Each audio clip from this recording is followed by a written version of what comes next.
And in the realm of reopening themes, my stock of the day that I want to put to the guys, I thought we'd take a look at Ardent Leisure as stock of the day. Its US arm, Main Event Entertainment, has acquired 3 standalone family centres in Colorado called The Summit for $26 million US. The aim is to maximise growth opportunities in one of the company's key operating areas after a tough trot through COVID, and before that with the safety issue. Ardent shares have been on the up. It's in the green today, up 2%. So what do our experts think? David Lane, let's kick off for you. Ardent Leisure's, some of their biggest assets are down the road from you on the Gold Coast. What do you think of the announcement, and also Ardent Leisure at these levels? Certainly, the announcement was positive. It means that the company is growing further in the US, which has become a bigger and bigger part of the business. As you said, Ardent Leisure's been impacted significantly a few years ago by the safety issues and more recently by COVID.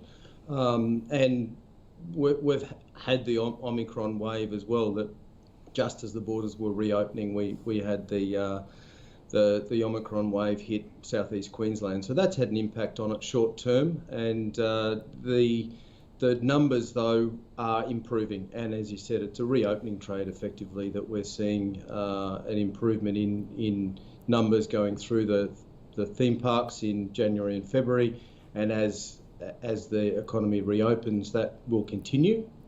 And in the US, they're finding that people are actually, now that they're out of their homes, they're enjoying out-of-home entertainment, and Main Event is certainly positioned well there.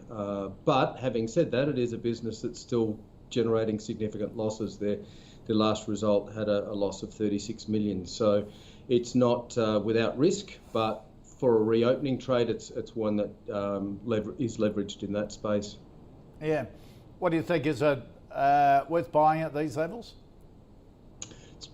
Probably not one that I'd be necessarily buying. I think there are probably better reopening trades. It's actually the only stock in the list that we don't cover as far as having an analyst recommendation, but I'd probably be steering clear of it personally at the moment. Yep. Mark Gardner from Maqro, what do you think? I'm fairly in line with David's comments there. I'm probably a little bit more positive on it.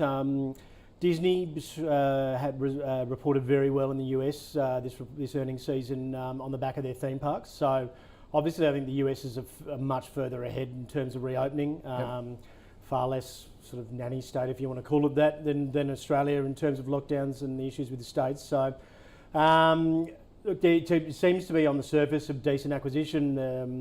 Those parks had a 24 million revenue, and I think they paid 26 million for it. So you know, there's definite upside there, leveraging into the US and trying to buy some cheap assets coming out of of COVID into the reopening phase. I think is a pretty smart idea. Whilst you've copped all the hardship, expanding when we're looking like breaking through to going back to normal is probably not the worst idea in the world. I'd still be a little bit wait and see.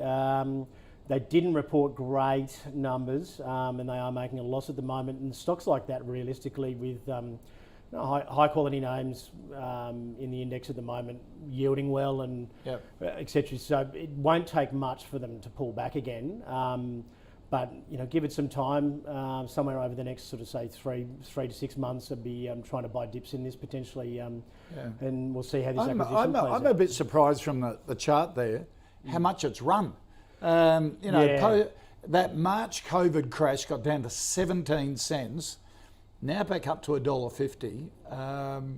So that's not far off their 5-year highs. No, look, and that's what I mean. I think look at that. You're really putting a lot of faith in the reopening. There's been a few false starts with the reopening as well. So normally, if there wasn't such other great options at the moment that are yielding well with low PEs, you maybe consider it because, for lack of better options. But at the moment, there's so many great high quality stocks that have just had brilliant earnings reports that you probably just put it on your watch list for now, and maybe just try and buy the dip and make sure that this reopening sticks. Yep. And as we keep saying, if you've got 20 or 30 stocks in your portfolio, you've got to have a standout. Precisely. And while it's doing okay, there are better options out there. That's what you've got to weigh up. Yeah.